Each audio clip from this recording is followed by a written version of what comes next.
আমি খুব সাধারণ একটা মেয়ে, কিন্তু আমার স্বপ্নগুলো খুব সাধারণের মধ্যেই সীমাবদ্ধ নয়।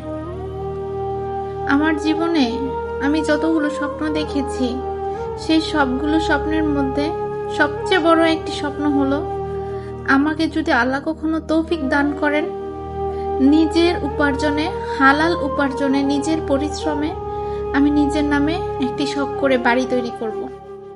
হ্যাঁ, যেটা হবে নিজের বাড়ি, আমার বাড়ি, যেখানে অন্য কেউ কোনো দাবিদার থাকবে না,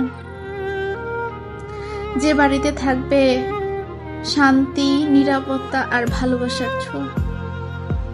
জীবন আমাকে অনেক কিছু শিখিয়েছে, জীবন থেকে শিক্ষা নিয়ে আমি আজকে এই কথাগুলো বলছি। একটি বাড়ি শুধু ইট সিমেন্টের চার দেয়ালের মধ্যে সীমাবদ্ধ রাখে না। এই একটি বাড়ি একটি নারীর জন্য আত্মবিশ্বাস, সম্মান, নিরাপত্তা আর মানসিক প্রশান্তির সবচেয়ে বড় আশ্রয় নিয়ে আসে। হ্যাঁ, আর আল্লাহ যদি তার অশেষ রহমতে আমাকে কোনো সময় একটি কন্যা সন্তান দান করেন, আমি নিজে সেই শখ করে তৈরি করা বাড়িটা আমার সেই কন্যা সন্তানকে দিয়ে দিব, তার নামে করে দিব। তাহলে আমার কন্যা সন্তান সেই ভালোবাসা দিয়ে তার মন মতো করে বাড়িটি সাজিয়ে নিতে পারবে। আমি চাই আমার মেয়ে যেন জীবনে অন্তত একটি বিষয় নিয়ে কখনো অনিশ্চয়তায় না থাকুক। সে যেন জানে পৃথিবীতে সে যেখানেই থাকুক না কেন, তার জন্য একটি নিরাপদ আশ্রয়স্থল, তার নিজের বাড়ি অপেক্ষা করছে।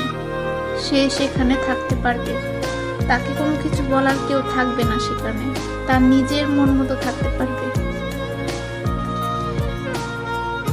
এটা শুধু আমার একটা বাড়ির স্বপ্ন নয়, এটি আমার ভবিষ্যৎ সন্তানের জন্য রেখে যেতে চাওয়া ভালোবাসা, নিরাপত্তা আর দোয়ার একটি ছোট্ট উপহার।